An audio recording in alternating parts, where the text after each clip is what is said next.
Boa noite, minhas amigas, boa noite, meus amigos internautas. Estamos mais uma vez ao vivo, aqui no Facebook da sua OAB Lapa.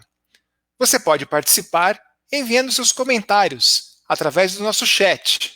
Obrigado pela sua audiência, obrigado pelo seu carinho.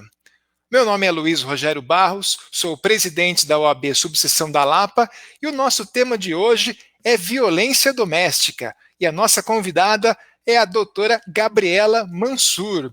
Doutora Gabriela Mansur, que é promotora de justiça e está aqui conosco para tirar suas dúvidas e falar sobre esse tema muito importante. Doutora Gabriela é especialista em direito das mulheres, tem mais de 20 anos de trabalhos dedicados à defesa dos direitos das mulheres e é uma das vozes mais atuantes desse tema aqui no Brasil. Doutora Gabriela Mansur, é um prazer, é uma honra, é uma grande felicidade ter Vossa Excelência aqui nesta nossa live.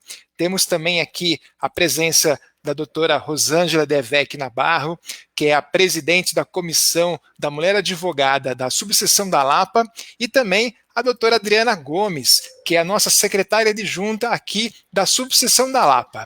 Quero mandar um grande abraço a todos e todas nossos internautas e à diretoria da Subseção OAB da Lapa. Dr. Martins Gonzalez, nosso vice-presidente, Dr. Wagner Luiz Dias, nosso secretário-geral, e a doutora Cristina Toninato, a nossa diretora tesoureira. Eu vou passar a palavra agora à doutora Adriana Gomes, que vai tocar, que vai aqui liderar os trabalhos desse importante tema hoje aqui na nossa subseção virtual. Muito obrigado a todas e a todos. E um ótimo evento. Boa noite, Luiz. Boa noite, doutora Rosângela. Boa noite, doutora Gabriela Mansur.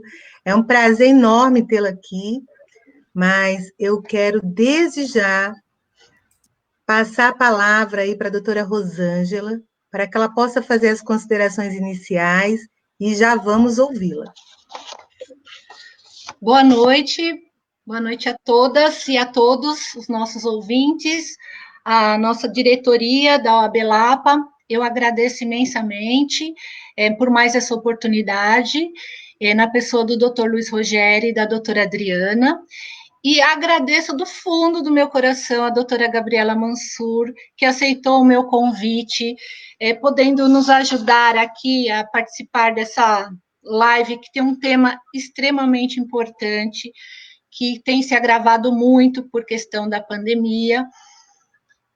Mas, Gabi, eu gostaria de iniciarmos um pouco antes. Gostaria de começarmos a falar da violência doméstica a partir da Lei Maria da Penha, para depois chegarmos nos gravames com o Covid-19.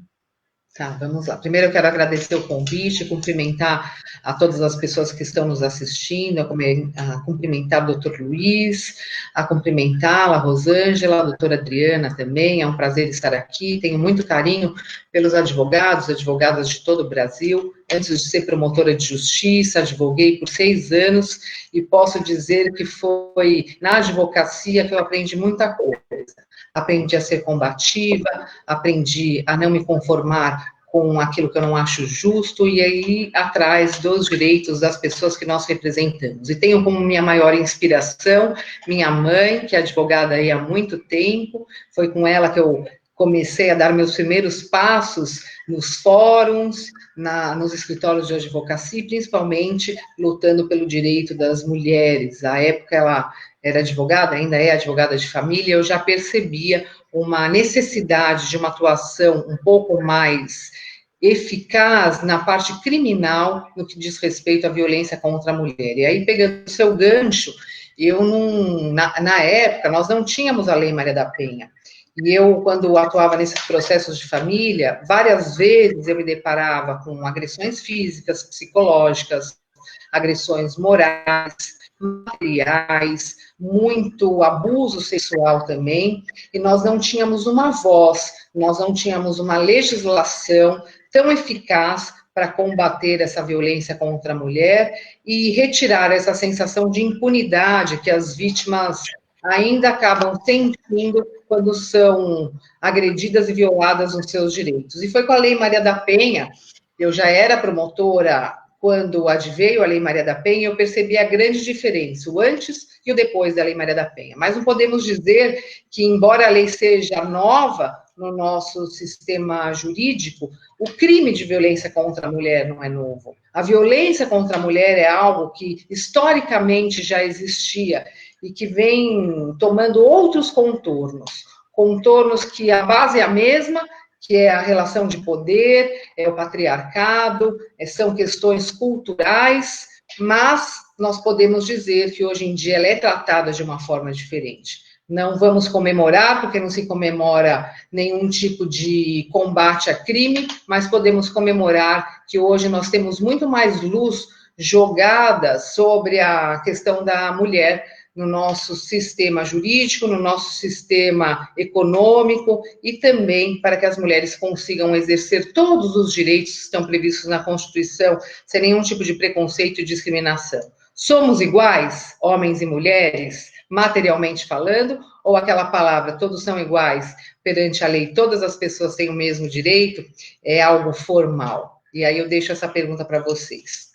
Eu quero só fazer essa comparação, que antes da Lei Maria da Penha, Rosângela, nós tínhamos aí a possibilidade de transação penal nos crimes de violência contra a mulher, que eram considerados crimes de menor potencial ofensivo. E muitos deles, ou muitos não, 90% desses crimes, eles só se processavam mediante a representação da vítima. O que é a representação da vítima? Nós que trabalhamos aí no sistema de justiça, que nos alimentamos do direito, sabemos o que é uma representação. Mas a vítima, quando fazia um boletim de ocorrência, ou quando buscava a justiça, não sabia o que é representação. Se era algo formal, se ela tinha um prazo para isso, ou se era mera manifestação de vontade em ver processado o agressor. E daí, muitas situações surgem, como, por exemplo, nossa, eu tenho que falar, eu quero processar o autor dos fatos. Quem é o autor dos fatos? Como retirar do ônus da mulher essa obrigação de decidir se vai processar ou não o marido, o ex-marido, o pai dos filhos, o namorado, o ex-namorado, com quem ela teve uma relação íntima de afeto. E muitas vezes esses inquéritos policiais, esses boletins de ocorrência, ficavam esperando essa manifestação da vítima e decaíam, fechando as portas do sistema de justiça para essas mulheres. Mas ainda que elas representassem, como que era o processo? Era uma transação penal, era uma proposta que o Ministério Público fazia, tudo dentro da lei, aplicando a Lei 9.099, para o autor dos fatos. Se ele concordasse em pagar uma cesta básica ou qualquer tipo de prestação aí para entidades beneficentes do Poder Judiciário, do Ministério Público, naquela comarca, naquela região, estava extinta a sua punibilidade. Mas isso fazia cessar a violência contra a mulher? Alguém ouvia aquela vítima ou inseria essa vítima nas políticas públicas previstas agora com a Lei Maria da Penha? Não. E muitas dessas mulheres, infelizmente, voltavam nos fóruns, mas não voltavam para agradecer, voltavam novamente como vítimas, cada vez mais se inserindo num ciclo de violência muito mais grave do que o crime que ela tinha sido vítima anteriormente. E isso se agravava a ponto de várias vezes, várias não, mas umas 5, eu me recordo de todos esses casos. Eu atendi a vítima num crime de ameaça, eu atendi a vítima numa lesão corporal e, infelizmente, eu fiz o júri dessa vítima. Ainda nem se falava em feminicídio, mas se falava em morte violenta de mulheres.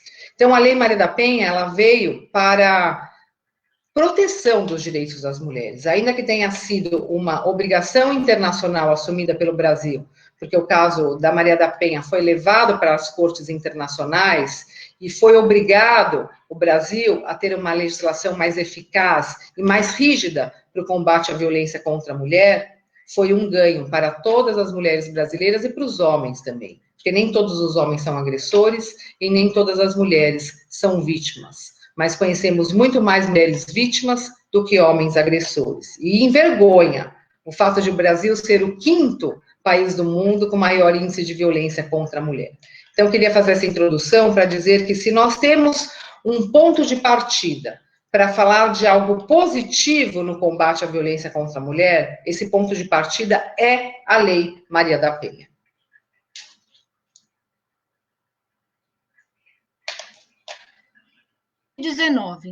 Houve todo um agravamento em relação a esse problema.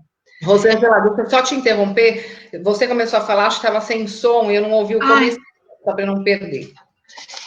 Com relação agora à pandemia, Gabi, está tendo todo um agravamento nesse problema.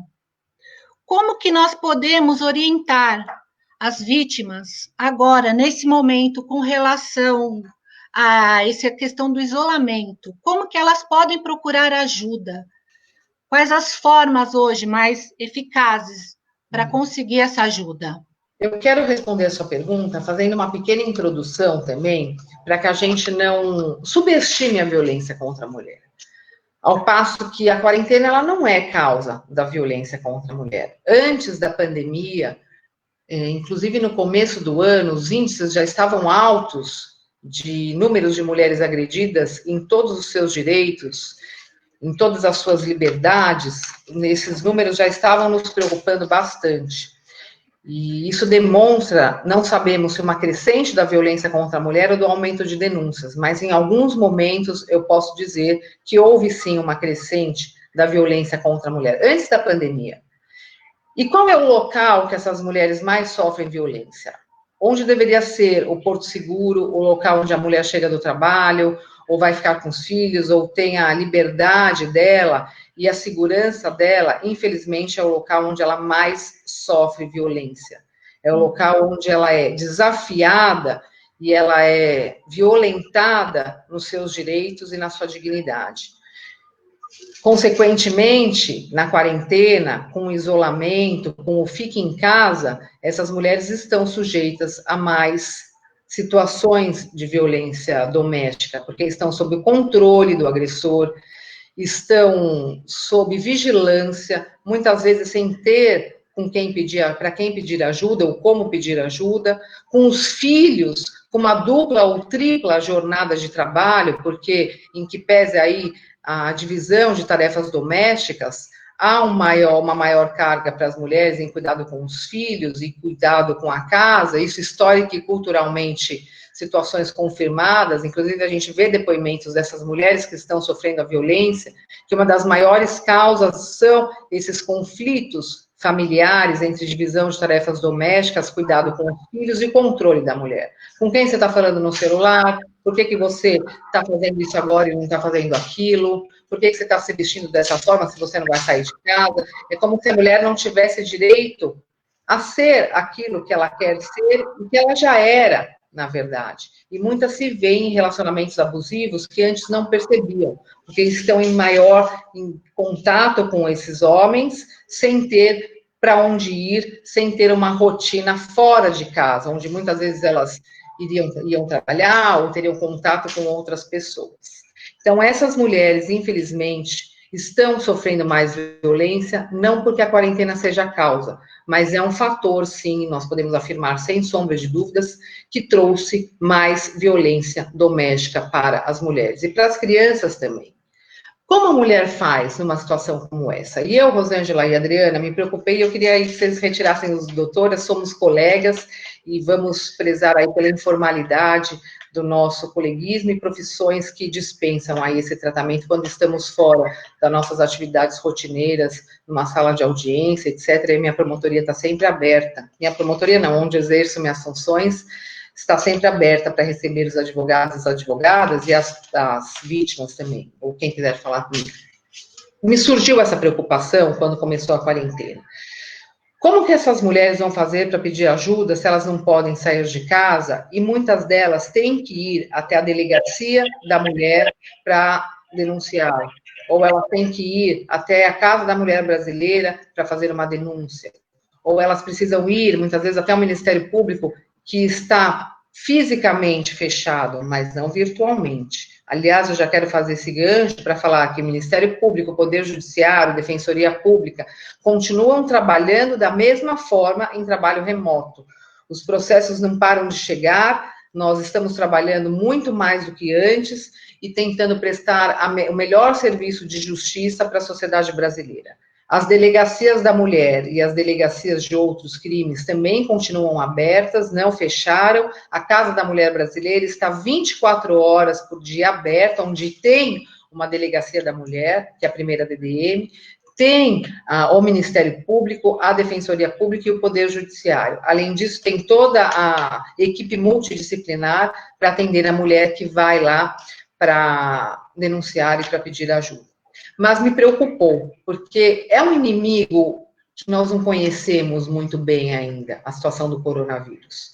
E muitas de nós não iria sair de casa se expondo, muitas vezes com os filhos, sem saber se podemos ser contaminadas ou até contaminar outras pessoas. Então, fique em casa, por uma questão de um compromisso social logo no começo, ele prevaleceu, a violência contra a mulher. Tanto é que nós tivemos, de cara, uma diminuição dos casos de violência contra a mulher, pelo menos os casos que chegaram até nós, por conta de não haver, nesse momento, naquele momento, mecanismos para que essa mulher pudesse pedir ajuda. E foi uma movimentação de todo o sistema de justiça, judiciário, Ministério Público, Defensoria, a OAB também participou, Secretaria de Segurança Pública em todas as suas frentes, para desenvolver esses mecanismos para que a mulher conseguisse pedir ajuda sem sair de casa. Mecanismos online. Então, o primeiro passo foi a criação do boletim de ocorrência online,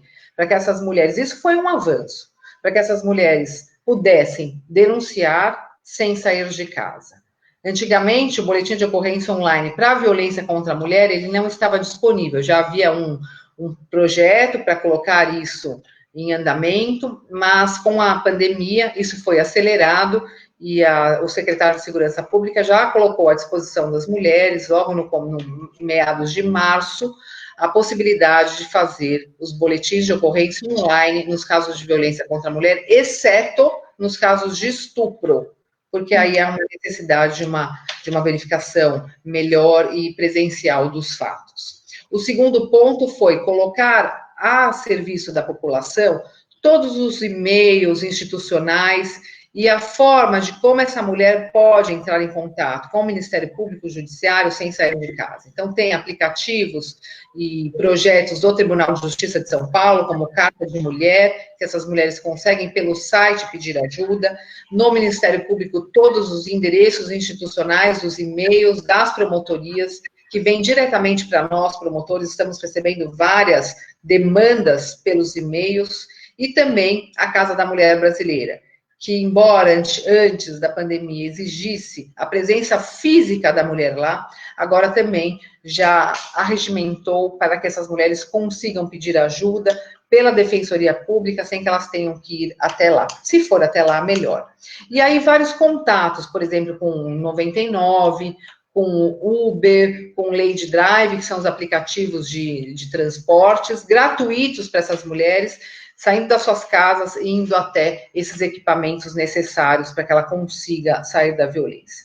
Mas fomos além porque nós sabemos que a violência contra a mulher já era alta, agora ficou muito mais, e nós precisávamos também de um suporte para essa mulher. Muitas de nós que sofrem violência ainda não tem um fortalecimento psicológico, assistencial e até jurídico, no sentido de o que vai acontecer com o processo. Se eu denunciar, como que vai ser? Ele vai ser preso, eu vou ter que sair de casa, e a guarda dos filhos? Há uma preocupação geral das mulheres em relação a todas as circunstâncias que rodeiam a violência contra a mulher, que é um crime complexo, que não é algo que, eu deixei meu carro estacionado, alguém foi lá e furtou o meu automóvel. Quem furtou? Não sei, também nós não queremos saber. Não existe uma relação de parentesco, de intimidade com o autor desses fatos. Na violência doméstica, sempre tem. E por isso que essas mulheres pensam muito antes de denunciar.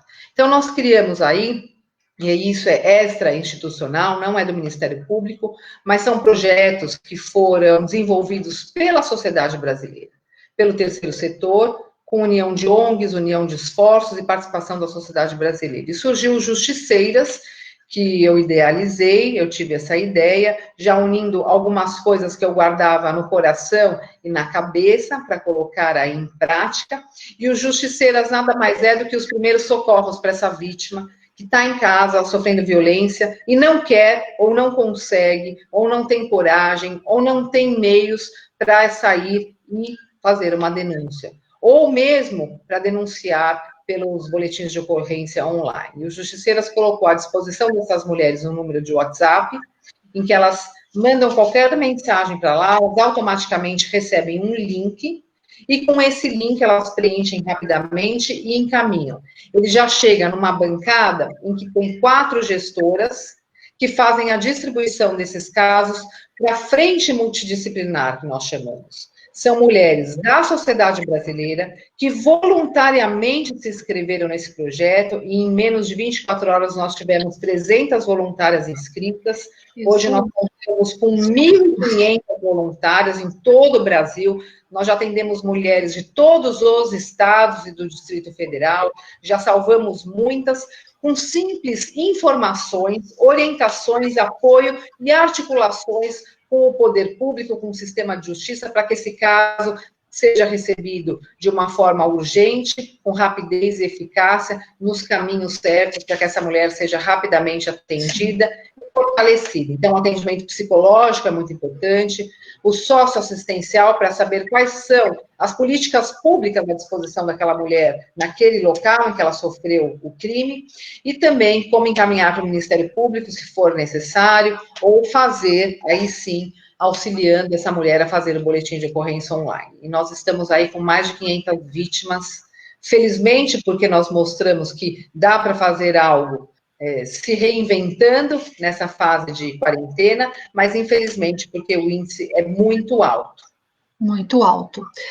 Gabi. Eu gostaria, só um minutinho, doutora Rosângela, eu gostaria de dar boa noite aí, agradecer a presença de algumas colegas nossas. Doutora Kátia Boulos está aí na nossa audiência, doutora Carla Algrim, doutora Kelly Montalvão, doutora Tamara, doutor Wagner, doutor Martins, doutora Carla Flu, doutor David Costa, muita gente querida, sabe, doutora Gabriela, que também está envolvido na causa, principalmente a doutora Kátia Boulos, que é uma pessoa que sempre esteve aí à frente dessa discussão, né, em proteção à mulher. E tem algumas perguntas aqui também, doutora Rosângela, que eu gostaria de já fazer, e uma consideração sobre o boletim eletrônico, né, uma dúvida aqui de uma colega sobre isso, e uma outra colega nossa aqui também que questiona a doutora Gabi Mansur sobre a questão a doutora colocou bem no início, a questão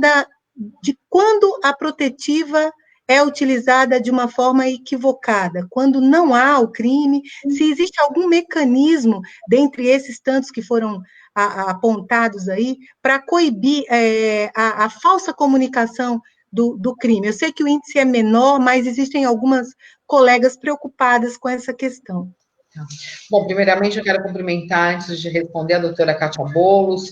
Eu não posso jamais deixar de participar de nada na OAB sem destacar o grande papel que ela desempenha, não só porque é minha amiga, é uma mentora, eu falo para ela, mas porque ela sempre abriu as portas da OAB para essas articulações, para esse assunto, para aproximar o Ministério Público da OAB, do sistema de justiça. Isso foi muito importante, porque já há alguns anos, eu penso que mais do que 6 anos, nós já vemos aí um grande avanço nessas parcerias e também grandes conquistas com essa união de esforços entre todas as entidades que atuam na proteção e na defesa dos direitos das mulheres. Então, aqui queria cumprimentá-la, em nome dela eu cumprimento todas as outras colegas que eu estou vendo aí, que estão entrando, que estão acompanhando, o meu respeito, o meu carinho, minha amizade e a parceria sempre aberta também com o Ministério Público para todas as advogadas e advogados.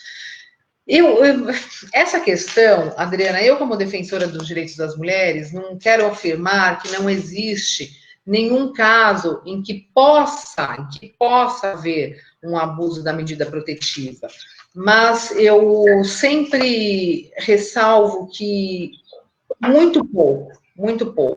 De todos os casos que eu pego, de 100% dos casos que eu pego, praticamente 90% desses casos não tem uma condenação, ou não tem pelo menos uma denúncia para dar início a uma ação penal. E quando há uma absolvição, isso é ou por insuficiência de provas, ou porque nós não conseguimos mais contato com essa vítima, ou porque ela mudou de ideia, resolveu retomar o seu relacionamento, perdoar o autor dos fatos.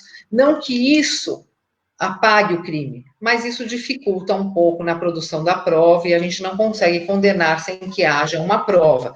As provas, elas são necessárias e são sempre analisadas para que nós tenhamos aí um compromisso com a justiça e não com a condenação. Em relação às medidas protetivas, eu também penso que a maioria dos casos que chegam até nós com pedidos de protetiva são casos graves, em que essa mulher realmente precisa da medida protetiva, e mais, são situações liminares, emergenciais, que se houver aí um abuso, isso aparecerá no decorrer do inquérito policial ou de uma apuração um pouquinho mais profunda desses fatos, que é no momento que nós vamos aí analisar o mérito para verificar se há necessidade de produção de outras provas ou se já dá para denunciar. Há também a questão, Adriana, de que o STJ já se manifestou nesse sentido, o Tribunal de Justiça de São Paulo também, e é a linha adotada pelo Ministério Público de São Paulo e pela COPEVID, que é a Comissão de Promotores de Justiça, que atuam em todo o Brasil na violência contra a mulher, de que as medidas cautelares, as protetivas, elas são cautelares autônomas. Não necessariamente elas podem e devem estar ligadas ou estar como acessórias de um processo principal, que é o inquérito policial ou ação criminal. Sim. Então, nesses casos, essa medida protetiva, ela serve para proteger os direitos das mulheres que se diz violada nos seus direitos. E aí nós fazemos sempre um cotejo dos bens jurídicos envolvidos nesse aspecto. Por um lado, nós temos o quê? Uma medida protetiva? A liberdade do réu. Mas é uma liberdade do réu, desculpe, do autor dos fatos, que muitas vezes ele nem é réu. A liberdade desse agressor. Mas muitas vezes essa liberdade invade a liberdade daquela mulher de continuar com as atividades cotidianas dela e do exercício dos direitos dela, sem que ela tenha essa medida protetiva, porque ele está impedindo que isso aconteça. E, por outro lado, nós temos a proteção da vida, da integridade física, da integridade moral e psicológica dessa mulher e, muitas vezes, dos filhos também. Do direito ao trabalho, do direito ao estudo, do direito à sua própria segurança, à sua vida, que também são bens jurídicos tutelados constitucionalmente, que devem ser levados em jogo no momento da avaliação de uma medida protetiva. Por isso que nós falamos que nessa análise sumária, a palavra da vítima, ela é de suma importância. Óbvio que se houver necessidade de oitiva de testemunhas diretas ou indiretas, ou de produção de provas, ou de realização de um estudo social pela equipe técnica do fórum, ou pela equipe técnica do Ministério Público, nós vamos requerer. Mas nós não podemos medir o medo da mulher. Se ela se diz com medo, em situação de risco, quem somos nós para avaliar esse medo, que é um critério subjetivo? Mas sim aplicar a lei ao modo concreto. E eu, como promotora de justiça, à frente de uma promotoria, de um núcleo de combate à violência contra a mulher, sempre procuro preservar, nesse caso, os direitos das mulheres, que já estão violados por questões culturais, históricas, como nós sabemos. A cada 3 mulheres, uma sofre qualquer tipo de violência. Agora, se nós percebemos, esse ponto é importante, que há um abuso, há necessidade de se mostrar o quê? O dolo. Porque seria uma denunciação caluniosa, uma falsa comunicação de crime. São crimes que exigem o dolo, a vontade livre e consciente de provocar uma investigação ou um processo, sabendo que aquela pessoa não deu causa. Ou denunciar alguém sabendo que aquela pessoa não cometeu aquele crime, que seria a denunciação caluniosa. E muitas vezes essas mulheres não têm essa intenção, a não ser pedir uma proteção. Elas não querem prejudicar o réu, não querem prejudicar o agressor, mas elas estão num ciclo de violência que elas voltam atrás e acabam invertendo a realidade dos fatos, porque elas queriam, naquele momento, sair do dia da violência. Agora, se for verificada o mau uso, o abuso e esse dolo de prejudicar, de receber alguma vantagem com as medidas protetivas, aí sim, eu não costumo fazer isso, porque eu entendo que a mulher está, como eu disse, num sistema aí de violência, numa escalada de violência, e tudo deve ser verificado, mas sim, pode-se apurar esses fatos e aplicar as medidas cabíveis. Eu imaginei que... A justiça, a mulher e o homem. Todos nós temos que ter o livre acesso à justiça. Esses fatos devem ser submetidos. O livre acesso à justiça não quer dizer que é a condenação, que você tem que denunciar. Não, o livre acesso à justiça é levar qualquer situação com o mínimo aí das condições mínimas exigidas legalmente ao crivo do judiciário. E o judiciário vai dar uma análise de mérito ou não sobre o caso que foi levado até ele. Não pode afastar ninguém do sistema de justiça. Eu imaginei que a sua resposta fosse essa. Como fiscal da lei, doutora Gabriela, eu tenho certeza que os mecanismos utilizados para o filtro de tudo isso é muito sério, né? Inclusive, aproveitando a presença da doutora Kátia Boulos, nós discutíamos um outro trabalho que fizemos juntas, a questão dessa mulher que, machucada, muitas vezes, ela acaba esquecendo de não se privar de cometer violência doméstica, às vezes, dentro de casa, contra uma criança.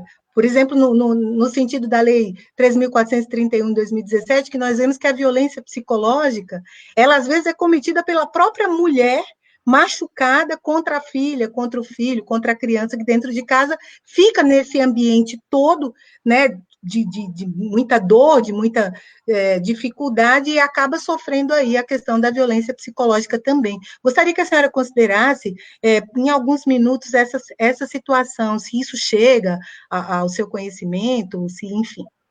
É essa situação que a gente vê, essa sistemática da violência contra a mulher. Ela acaba, não vou dizer que ela acaba desenvolvendo comportamentos em que ela comete violência, mas ela está numa situação de vulnerabilidade.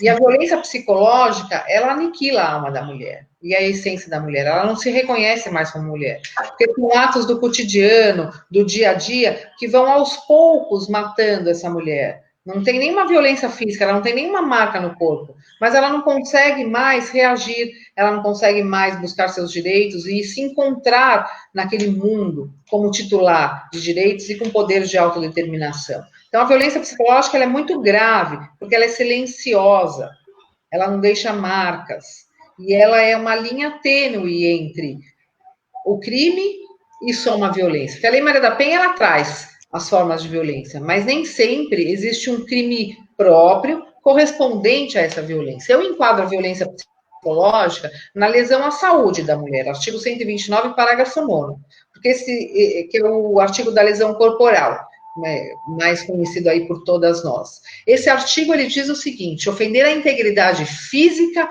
ou a saúde de outrem. Quando nós falamos ofender a saúde, são quaisquer fatos ou atos cometidos que vão abalar a saúde daquela mulher. E a saúde é física, psíquica e social pela Organização Mundial de Saúde. Há necessidade de comprovação que daqueles fatos cometidos ao longo de um tempo trouxe para essa mulher uma doença física, psíquica ou social. Esse nexo causal é necessário, com laudos psicológicos, laudos psiquiátricos, mas eu não quero fazer essa correlação, Adriana, de que a mulher acaba cometendo violência psicológica contra os filhos, porque ela sofre violência, porque a gente não pode colocar a mulher que é vítima no banco dos réus, no banco das réis.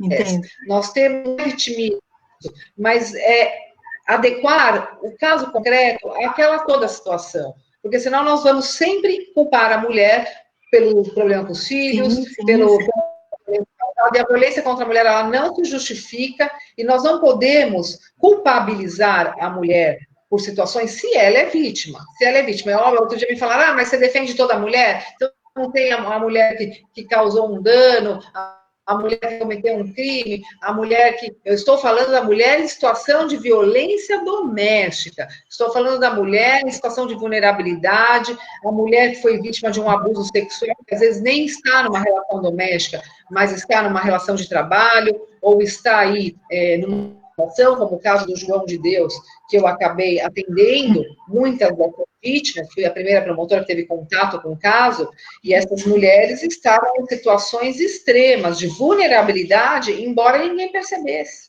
Elas sabiam.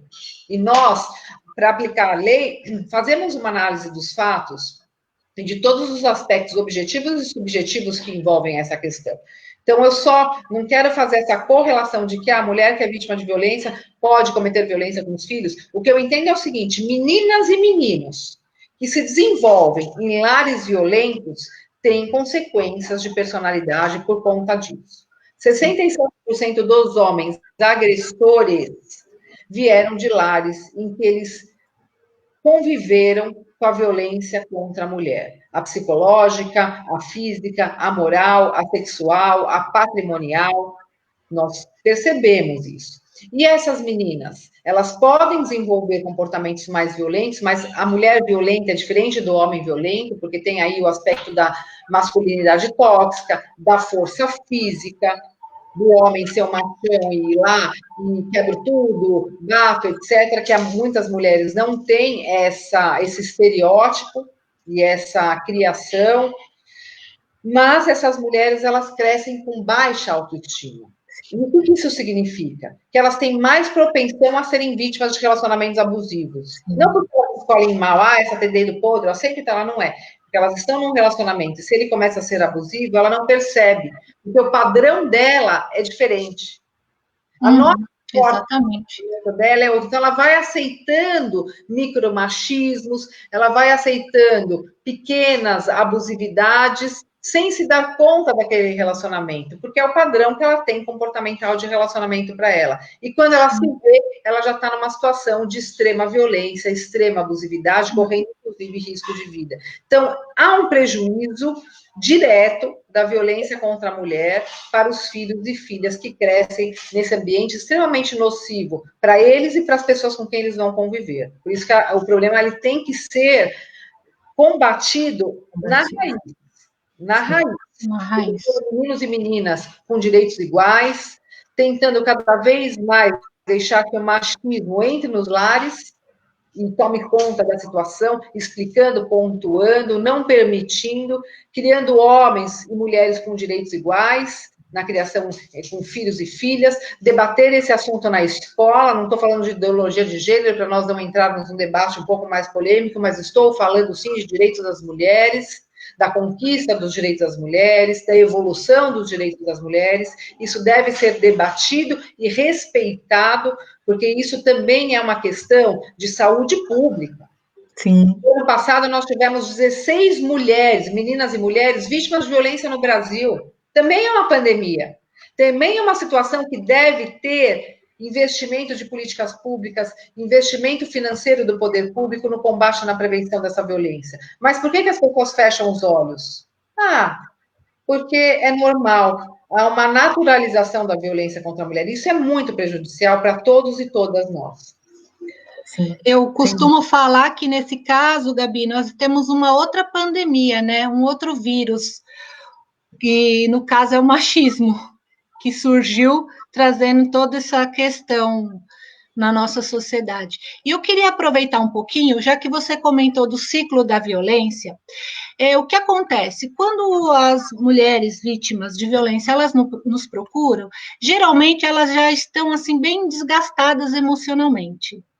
E com muito medo do homem, né, agora mais ainda, né, mais presente em casa, que ele tome atitudes agressivas. Como que nós podemos agora quebrar esse ciclo de violência dentro desse isolamento? Pedindo ajuda. Pedindo ajuda. A mulher não tem que passar violência doméstica, a violência contra ela sozinha. Sabe aquela coisa de, não pode passar perrengue sozinho? É bem isso. A mulher tem que pedir ajuda. Por isso que ela tem que estar informada dessas redes de apoio que estão à disposição dela. E elas têm também que buscar ajuda com a melhor amiga, com algum familiar, com a vizinha, com uma advogada que ela conhece, com promotoras, pelo Instagram, pelas redes sociais. Eu vejo um grande movimento de mulheres, Rosângela, que se unem nas redes sociais, no Instagram, Facebook e outras redes, para pedir ajuda para outras mulheres. Na semana passada, nós tivemos um caso aí que foi amplamente divulgado, de uma mulher que estava dopada, e o cara filmou, postou aí no Instagram, uma coisa muito chocante. Eu recebi, acho que quase 200 mensagens disso, e foi a união dessas mulheres que viram aquela situação para ajudar outras mulheres. Então, isso é muito importante, que essa mulher saiba que ela pode contar com a ajuda de outras pessoas, que ela não vai ser julgada, que ela não vai ser culpabilizada, não vai passar vergonha e não vai deixar de ser ajudada e apoiada. Por isso que ela tem que saber. Diz que 180 é muito importante para que ela peça ajuda. E, aliás, o governo federal fez agora, acho que um aplicativo do 180, para ser mais fácil o acesso da denúncia para essas mulheres dentro de casa, nos aplicativos do celular. Todo mundo tem celular. Muitos deles, infelizmente, estão confiscados pelo parceiro durante a pandemia. A gente tem recebido... Exatamente. Doutora, adorei o projeto, mas a senhora colocou lá que eu tenho que mandar um WhatsApp. Eu não tenho nem celular. E aí ela tentou entrar pelo computador, por e-mail, porque o celular fica confiscado.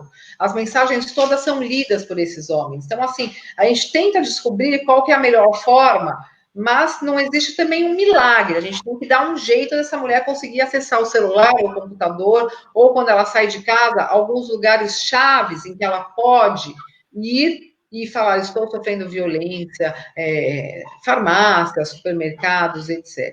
Então, tudo isso é importante para ela conseguir romper esse ciclo, não subestimar a violência, não achar, foi só um fato isolado. Preste atenção, foi só um fato isolado, mas e antes desse fato, o que ele fazia? E depois desse fato? Ele pediu desculpas. Mas o pedido de desculpas, ele deve vir acompanhado de uma transformação comportamental. Isso não adianta nada. Ainda mais nesses casos. Agora, eu como promotora, se há ocorrência de um crime, eu entendo que tem que denunciar. Agora, eu não vou julgar a mulher que não denunciou, falar ela gosta de apanhar, ou ela não quer como eu vejo aí, eu acho um absurdo, porque você não sabe a situação daquela mulher. E não somos que vamos obrigar aquela mulher a denunciar, nós vamos sempre levar o máximo de informação, de apoio e orientação para que ela consiga formar a sua convicção, o seu entendimento sobre aqueles fatos. É que elas não conseguem porque estão abaladas emocionalmente. Então, vulneráveis, ainda que temporariamente, para tomar uma decisão. E precisam aí de um apoio, de um auxílio, de uma orientação. E o quanto mais de canais estiverem abertos para essas mulheres denunciarem, melhor para elas. É muito importante a escuta, né, doutora? Que a família tenha conhecimento disso. Algum amigo precisa ter conhecimento, um vizinho, porque agora, nesse momento, isso é muito importante. Prestar atenção, ir lá oferecer o açúcar, né, que tem se falado muito, precisa de açúcar, quero uma dica, para estar visitando, toca a campainha, vê, tá tudo bem, quando você já sabe que essa vizinha sofre algum tipo de violência, tá visitando, ou não pode visitar, ok, põe a máscara, vai lá de longe, oferece alguma, fiz um bolo, trouxe um pedaço, só para olhar no rosto dessa mulher, né, e ver se tem alguma dica ali na expressão dela para você poder auxiliar. Deixa eu só fazer um gancho que você falou. Tem alguns estados, agora com leis estaduais, que determinam que os zeladores, funcionários dos condomínios, chamem a polícia se eles tiverem ciência de alguma ocorrência de violência doméstica. E nós tivemos também um levantamento que aumentou em 400% o número de chamadas da polícia ou do Disque 180 pelos vizinhos nessa pandemia, o que demonstra... É isso que tem que ser feito. A violência está aumentando nesse confinamento, nesse isolamento, principalmente prejudicando as mulheres. Ou seja, os vizinhos estão metendo a colher, sim, porque é um problema social, não é um problema de casal. Eu ainda escuto, mas dentro de casa a gente não pode se meter. Pode se meter. Pode sim. Porque você tem que salvar uma vida. Tem vários casos, Adriana, Rosângela e outras colegas aí que estão ouvindo, que eu peguei como promotora da violência contra a mulher, em que as principais testemunhas são os vizinhos, ou funcionários de porteiro. E eu peguei outros casos que, infelizmente, se aquele vizinho tivesse atuado, tivesse chamado a polícia, aquela mulher não estaria morta. Eu fiz Exatamente. carreira. Exatamente. Só Exatamente. as mulheres, e assim, muitas vezes essas mulheres poderiam ser salvas. Tem aquele caso no Paraná, que a doutora Tatiane, que era advogada, infelizmente foi assassinada, que foi jogada pela janela pelo marido. As pessoas viram que tinha uma briga lá e pedidos de socorro. A Eliane Caparrós, do Rio de Janeiro, eu fiquei até próxima dela, que participamos de alguns debates e palestras juntas, também, ela pediu ajuda, ela gritou, então é muito importante estar atento nessa situação para salvar vidas, porque até a polícia chegar, você pode não conseguir evitar uma morte ou uma situação de violência mais grave. E exatamente. Essa questão que a senhora está colocando, doutora Gabriela, essa questão de até a polícia chegar, tem uma pergunta que eu não sei se eu formulei direito, de logo do início da live, sobre essa questão do boletim, né, de ocorrência. Eu quero aproveitar também para cumprimentar a doutora Tamara, a doutora Paula Fernandes, né, que é da nossa diretoria lá da CAASP, também a doutora Adriana Viel, uma colega, presidente do Instituto de Defesa dos Direitos do Idoso, aqui também conosco.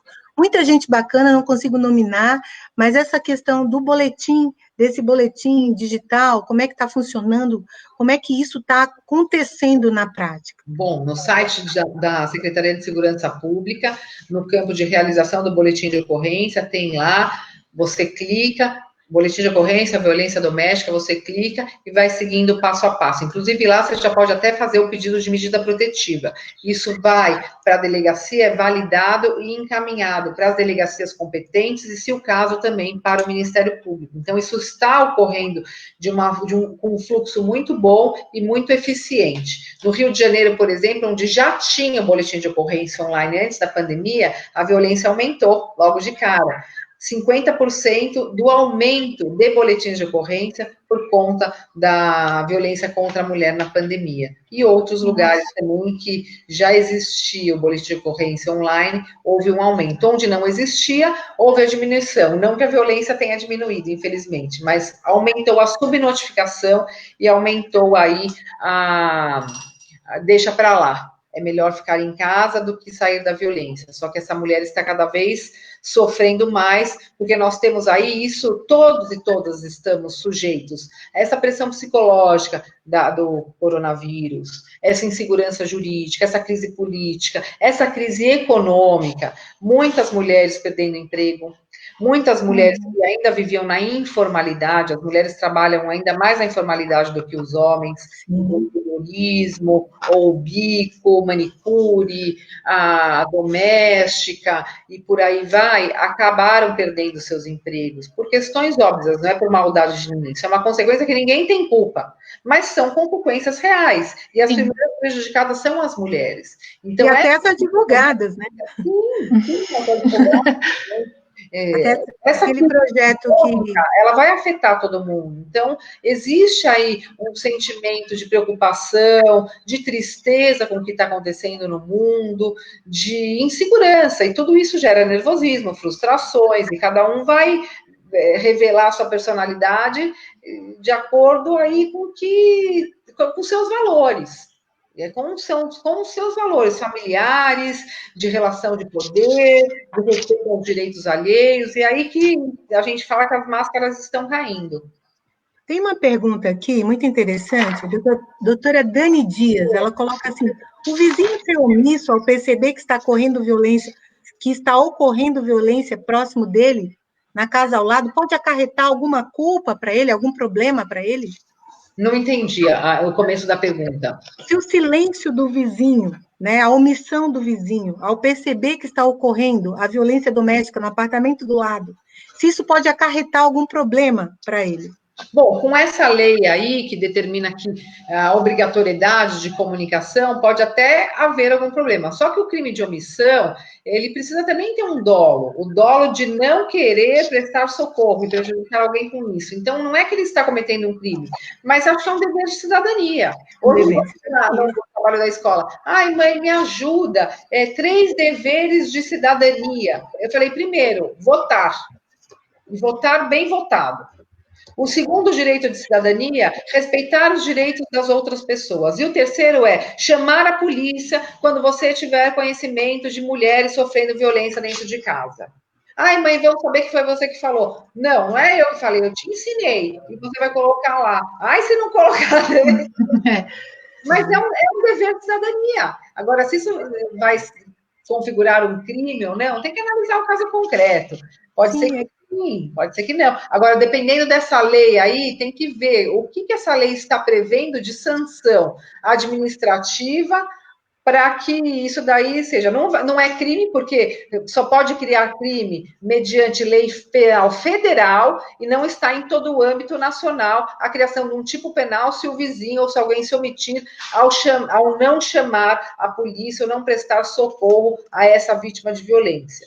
Mas deve ter alguma sanção administrativa, como uma multa condominial ou algo nesse sentido. Ok, doutora Rosângela.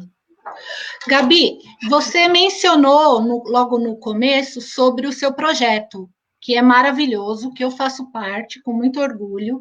Já fiz uns 2 atendimentos e é muito gratificante poder contribuir. Tudo como voluntária, tem sido maravilhoso. Você saiu da discussão e partiu para a ação. Porque nós percebemos nesse momento de pandemia que precisávamos fazer alguma coisa. Nós ficamos assim desesperada com o aumento, e eu percebia isso também nas suas lives, nos projetos que você já tinha em andamento, você sempre comentava, precisamos sair, e você partiu para a ação, e conta mais para nós sobre esse projeto, porque ele é tão maravilhoso, que ele precisa ser multiplicado, assim, de uma forma, nem sei como, mas precisa mais conhecimento. Quero que você informe também para nós o número do WhatsApp, para os colegas que precisarem, deixar anotado. A gentileza e os elogios, eu acho que isso daí também não é mais nada do que minha obrigação, como promotora de justiça, dentro de casa e fora do meu gabinete, e gabinete para mim é uma palavra pretensiosa, fora do meu local de trabalho, eu tinha que fazer alguma coisa, porque existe um comprometimento social do Ministério Público, dos promotores e promotoras, com todas as questões que estão aí englobando essa pandemia. E nada além daquilo do que a gente tem, é necessário que seja feito. Eu sempre fui muito de colocar a mão na massa, quem trabalha aí nos meus projetos comigo, quem faz parte dos institutos que eu apoio, do Instituto Justiça de Saia, que foi recém-criado, sabe que eu vou lá e faço. Às vezes você é mais proativa e até mal interpretada, mas eu prefiro ser mal interpretada pelo excesso do que pela omissão. E isso é algo que eu não abro mão. Jamais me omitir diante de uma situação em que eu posso e devo fazer alguma coisa. E eu faço. Sempre respeitando a ética, sempre respeitando os princípios da administração pública, impessoalidade, moralidade, mas sempre fazendo algo com um resultado positivo para a sociedade. Esse é o meu perfil, a minha personalidade. Desculpe aí alguém se eu feri suscetibilidades, mas não foi minha intenção. Mas nós podemos dizer que nós estamos salvando mulheres. Esse projeto surgiu da seguinte forma. Há muito tempo eu recebo vários pedidos, Adriana, Rosângela e demais colegas aí que estão escutando, de quero te ajudar nos projetos, quero fazer parte, quero ser voluntária, como eu posso te ajudar? No Ministério Público não tem como, porque lá todos os cargos e todas as funções são por concurso público, e nós temos que prestigiar essa probidade administrativa sempre no Brasil, sempre. É concurso público não pode ser voluntário. Ok. Então, eu comecei a desenvolver projetos paralelos em que eu conseguia, fora do âmbito do Ministério Público, trazer esse voluntariado. Mas um grupinho de vítimas aqui, outro grupo de vítimas lá, uma campanha que nós apoiávamos, faço parte do Grupo Mulheres do Brasil, onde eu aprendi bastante esse trabalho em equipe de voluntariado, faço parte também da Turma do Bem, que são dentistas que atendem com o projeto Apolônias do Bem, mulheres que tiveram aí seus dentes quebrados, ou essa questão facial com a violência, com os golpes da violência doméstica nas agressões físicas. Então, eu comecei a perceber como que era esse trabalho voluntário. E muitas pessoas quero ajudar.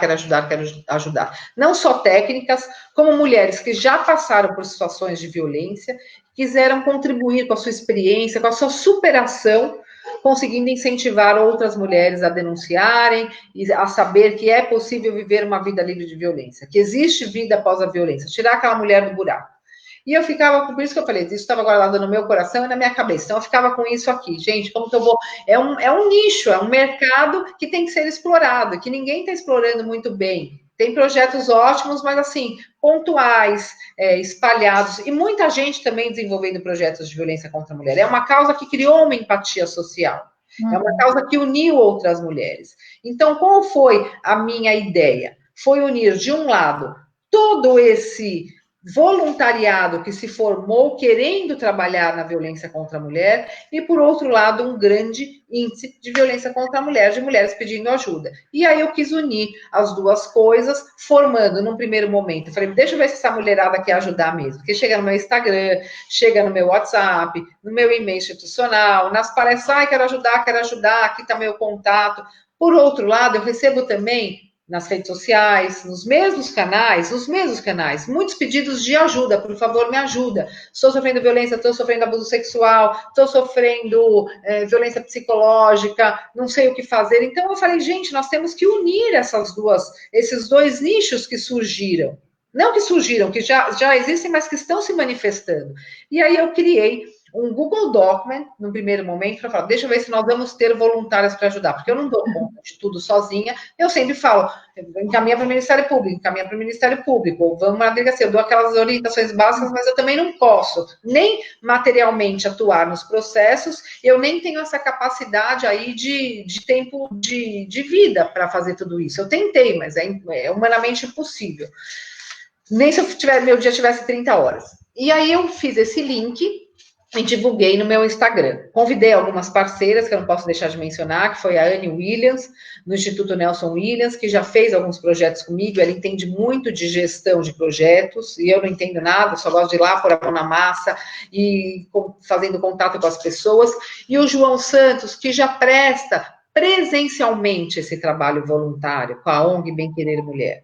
E aí, sempre com as minhas orientadoras, doutora Kátia Boulos, o doutor Mário Assunção, juiz de direito que nós trabalhamos juntos há muito tempo, a Luciana Terra, doutora Sueli Amoedo, Ana Vitoriano, que são mulheres, a Josiane, que estão na linha de frente há muito tempo do combate à violência contra a mulher, Bia Cioli, que estão fora do Ministério Público, mas que com vários trabalhos, não só voluntário, mas também na sua atuação, conseguiriam ter uma visão se vai dar certo. Aí eu juntei um grupo e falei, gente, vamos para as cabeças? Vamos. Fiz o Google Document, postei nas minhas redes sociais. Quem quer ser voluntária, se inscreva. Eu tive 300, eu falei, se eu tiver 100, tá bom. Tive 300 em 24 horas.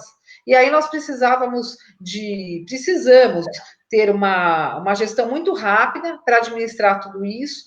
E depois que nós conseguimos ver que a gente tinha um número X de advogadas, um número X de psicólogas, um número X de assistentes sociais, médicas e mulheres de uma rede de apoio e acolhimento, que não são as técnicas, mas são aquelas que querem ajudar de alguma forma. A gente tem até mulheres do lar que não trabalham e que querem ajudar voluntariamente, inclusive mulheres da terceira idade, 60 a mais, que não trabalham e querem, com a sua experiência de vida, acolher outras mulheres. Então, a gente abriu mais um nicho também de possibilidades de trabalho voluntário. E depois nós abrimos, depois que nós tínhamos isso organizado, abrimos aí o número do WhatsApp, um chip, coisa simples, eu não gastei nada com esse projeto, eu gastei assim, estou muito cansada, porque ele dá muito trabalho, todas nós que estamos trabalhando nesse projeto estamos muito cansadas, mas felizes. Eu não reclamo nunca, porque a gente conseguiu criar um impacto importante com essa questão. Um chip de celular, um celular que eu tinha acabado de trazer de viagem, que até meu filho falou que vai me denunciar, porque eu peguei o celular dele, o presente não veio, o celular agora é da terceira. No celular, fizemos um WhatsApp Business, em que a primeira mensagem é automática, e fizemos um formulário de vítima e divulgamos também. Nossa, que maravilha. Uma grande cadeia, e agora a gente está apoiada pela RAP, nos aplicativos da RAP tem os Justiceiras, nós temos o apoio da Lady Drive, que está fornecendo esse transporte gratuito para as mulheres, grupos Mulheres do Brasil, porque todos os lugares nós temos lideranças locais para fazer o encaminhamento das mulheres naquele município, naquele estado, e agora outras parcerias vão surgir aí para que a gente dê esse apoio inicial, emergencial, para as mulheres em situação de violência. Não basta só denunciar. Ela tem que ter o apoio até para conseguir denunciar, porque senão, muitas vezes, esse processo criminal é muito importante, é imprescindível, mas ele não tira a mulher da violência. Nossa, que bárbaro. Eu não me canso de elogiar e, sinceramente, tem até a lei de drive. Se a mulher falar, não tenho condições, não tenho nem dinheiro para pegar um transporte, para ir a uma delegacia, não tem problema, tem a lei de drive que estará lá. E é 24 horas, estamos trabalhando. Muito bacana. Uma equipe, as voluntárias estão muito engajadas. A gente tem aí 1.500 voluntários espalhados pelo Brasil inteiro ajudando, e num movimento que não para. Eu fico até assustada. Eu já tinha e agora estou tendo mais ainda, porque é uma movimentação aí diuturna em torno da violência contra a mulher. Fazer aqui um comentário de uma internauta, uma colega, a doutora Solange de Amorim Coelho. Ela coloca assim: briga de marido e mulher, todos devem meter a colher. A mudança de mentalidade da sociedade é fundamental. E aí nós percebemos, doutora Gabi, me permita chamar de Gabi. Por favor. Eu já chamei também. Eu assisto tanto que eu sou íntima. A necessidade de políticas públicas nesse sentido. Eu ouvi aí a sua fala sobre todos os projetos, né? Nós estávamos na Conferência da Mulher Advogada, inclusive a doutora Rosângela estava lá comigo, e nós percebemos, em alguns momentos da conferência, um dos projetos que, inclusive, eu acredito que seja seu, de trazer o homem para conscientizá-lo sobre as doenças emocionais que ele tem, e por isso comete a reiterada prática de violência. Então, essa mudança na forma de pensar e de agir, ela depende de toda a sociedade. Essa colocação da doutora Solange, muito bem colocada aqui. Quero até fazer um comentário aí, doutora Solange, obrigada pela sua colocação. Eu sempre disse isso, que até porque acabei de falar que só punir os crimes de violência contra a mulher não é suficiente para diminuir essa violência, não basta, é necessário ir além, e é necessário que esses homens sejam colocados em grupos reflexivos de homens. Eu desenvolvi aqui em São Paulo, desde 2013, o Tempo de Despertar. Começou pequenininho, em Taboão da Serra, minha estagiária, e eu comecei a intimar os homens para comparecerem lá, e eu lembro que eu fechei o salão do júri, falei, vai ser aqui mesmo. E minha estagiária, doutor, e se não der certo? Eu falei, a gente abre a porta e sai correndo.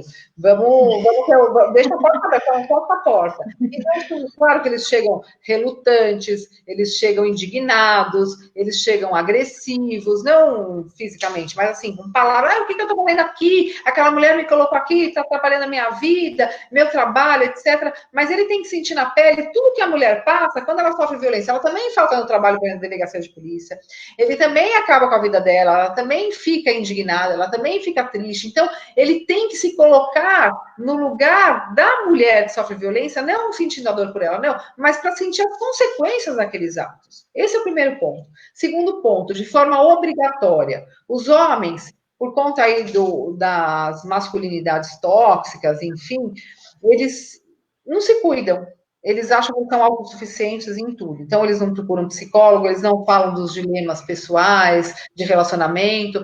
Os assuntos, eles rodeiam sempre os mesmos pontos, né? Enfim. E aí, esse homem, ele acaba não colocando para fora o que ele precisa colocar, não discutindo essa questão. Ele é muito mais fechado do que a mulher, que conversa com a amiga, que conversa com a mãe, com o pai, com a irmã, com a aluna, enfim.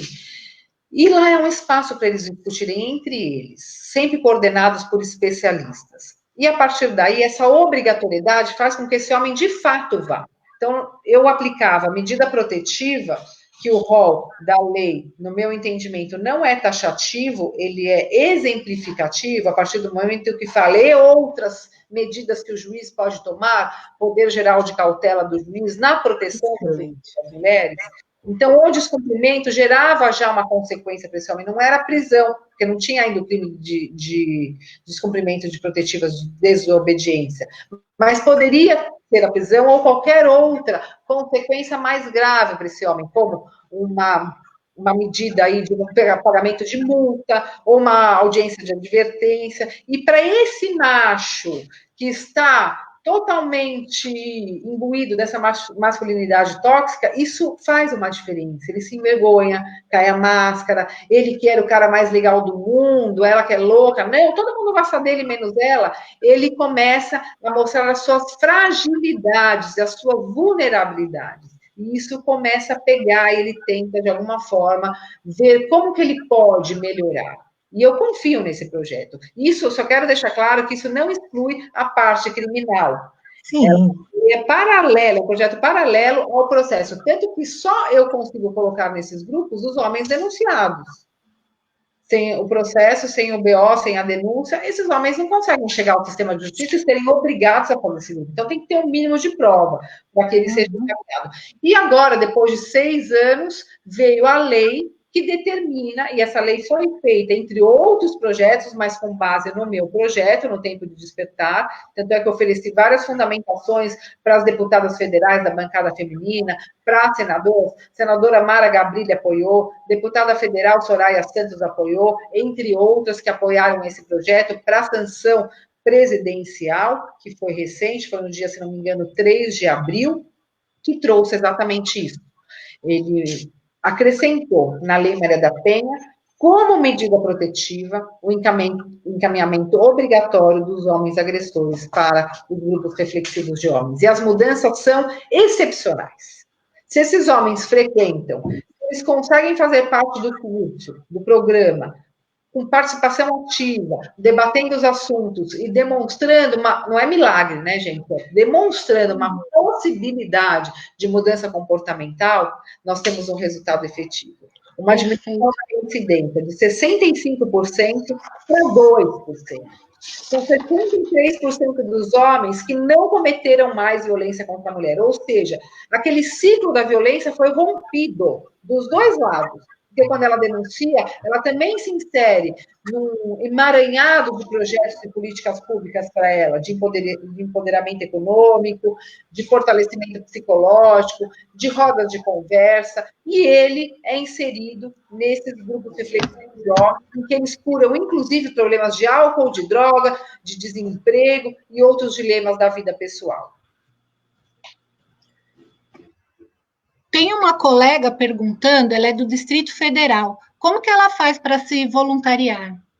Ela pode, a Isabela, estou vendo aqui, Isabela. Isabela Mota. Qualquer pessoa pode se voluntariar, inclusive no Distrito Federal, nós temos um núcleo no Distrito Federal do Justiceiras, que foram as primeiras advogadas e assessoras parlamentares que me procuraram e pediram para replicar os Justiceiras lá no Distrito Federal. E hoje elas comandam aí um núcleo em que elas oferecem não só ajuda lá no Distrito Federal, mas também elas ajudam todas as mulheres, porque esse projeto é interessante a partir do momento em que ele permite que mulheres justiceiras do Norte apoiem mulheres vítimas do Sul.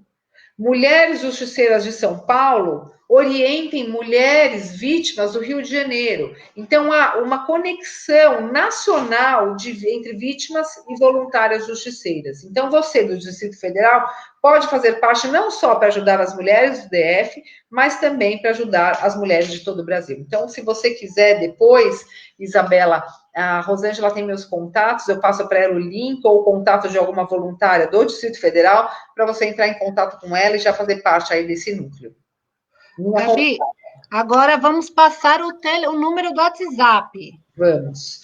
O número do WhatsApp das justiceiras, para todas nós divulgarmos, para que mulheres em situação de violência, independentemente do local onde ela esteja, da violência sofrida, da classe social, da idade, possam acessar esse número. O número é 11 99 639 1212. 11 99639-1212. De qualquer lugar do Brasil, manda uma mensagem, automaticamente você recebe um link, e a partir desse link nós damos encaminhamento aí para a sua situação e tentaremos, de todas as formas, te ajudar a sair da violência. É isso, muito obrigada. Dri, tem alguma consideração a fazer? Acho que nós já passamos de 1 hora de live. Passamos e nós vamos fazer uma outra live, porque é uma das advogadas. Muita gente aí fazendo perguntas, aliás, fazendo considerações, mas seguindo a mesma linha já colocada muito bem pela doutora Gabriela, muito obrigada, doutora Gabriela, nós nem sabemos como agradecê-la nesse momento de pandemia por esse alívio, não é? Essa informação para a mulher, nós pensamos como advogadas que todo mundo sabe de tudo, né? Que todo mundo sabe dos mecanismos, de como se defender, de como ir, de como fazer, mas essa não é a realidade. Né? Tem muita mulher por aí, inclusive colegas nossas. Há um projeto seu, inclusive, que fala que a mulher educada, a mulher que tem acesso à universidade, ela também é vítima, não é? E é uma vítima que talvez sofra muito, porque não quer falar, não é? Há casos de colegas que estão passando por isso e têm vergonha de falar, sim, não é? Infelizmente. Então, essa informação é tudo. A sociedade precisa disso, de muita informação. Então, quero agradecer a sua presença hoje aqui, né, nessa nossa live da OAB Lapa, e em nome da minha diretoria, do doutor Martins, do doutor Luiz, doutor Luiz Rogério, doutor Manuel Martins, doutor Wagner Dias, doutora Cristina Toninato, nossa gratidão, doutora Gabriela, e eu quero também colocar outras lives que nós vamos ter nessa semana, né? É uma semana de lives, uma semana, inclusive, nós temos aí a oportunidade, nesse momento, convidar pessoas como a doutora, né? Facilmente. Nós temos amanhã uma live de como iniciar na advocacia. Legal. Vai ser vou colocar aqui, deixa eu ver, às 16 horas, com o doutor André Kageyama, como iniciar na advocacia. Amanhã também, às 19h30, os limites da publicidade na advocacia, com o doutor Fernando Freire. Na quarta-feira, nós vamos falar sobre os desafios e perspectivas para as eleições 2020, às 19h30, com o doutor Alexandre Rolo. Na quinta-feira, vamos falar do ITCMD, frente à pandemia aí, e o projeto de lei 250/2020, esse aumento aí proposto das alíquotas com a doutora Monete Hipólito. E no sábado nós vamos falar sobre direito imobiliário e condominial, dia todo, praticamente, né? Das 9 às 11 da manhã, não sabemos que horário vai terminar, mas eu creio que lá para meio-dia, nós vamos falar na live do Facebook da OAB Lapa sobre direito imobiliário e condominial no workshop, né? Quero agradecer a doutora Rosângela pela iniciativa, pelo convite, mais uma vez a doutora Gabriela. Agradeço. A doutora Gabriela Mansur, a todos os internautas, os nossos colegas que estiveram aí fazendo perguntas, colocações, e pedir para que a doutora Gabriela volte. Tem uma hashtag ali, ó, volta, Gabriela. Me chamou, eu fui. Se eu tiver tempo e conseguir conciliar, a gente está trabalhando muito, mas eu adoro me aproximar da sociedade, adoro a OAB, as advogadas, os advogados, somos parceiros e parceiras, e só queria finalizar, Adriana, agradecendo, me colocando à disposição, não só como promotora de justiça, mas como mulher, como cidadã, e dizer que essas mulheres ricas, escolarizadas, que também apanham, muitas vezes são mulheres invisíveis, porque elas não só têm vergonha de falar, como ninguém as escuta. E assim como elas, tem outras mulheres invisíveis que nem a possibilidade de terem vergonha elas têm, que são mulheres que ninguém vê, são mulheres que estão à beira da sociedade, mulheres indígenas, as marisqueiras, as mulheres rurais, as mulheres de uma sociedade que muitas vezes nem se recorda que elas existem, muitas mulheres negras. Então, esse projeto ele é para todas nós. E muitas mulheres de classe alta mandaram mensagem para a gente pedindo ajuda. Aqui não é a questão financeira de que nós estamos auxiliando a mulher vulnerável economicamente. Não, nós estamos ajudando todas as mulheres, aquelas que estão com a alma dilacerada e que perderam o direito de sonhar por conta da violência. E quando a gente para de sonhar, principalmente nós mulheres, a gente não sobrevive. Vamos fazer com que todas nós possamos sonhar e realizar nossos sonhos. Em relação aí, aproveitando, feliz Dia das Mães, atrasado, mas oportuno. Para você também.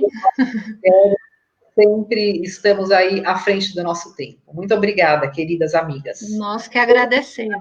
Tchau. Deus nos abençoe. Boa noite para todos. Muito obrigada. Boa noite a todos. Ó, Gabi. Um beijo. Boa sorte para todos e todas. Obrigada. Muito obrigada, gente. Tchau.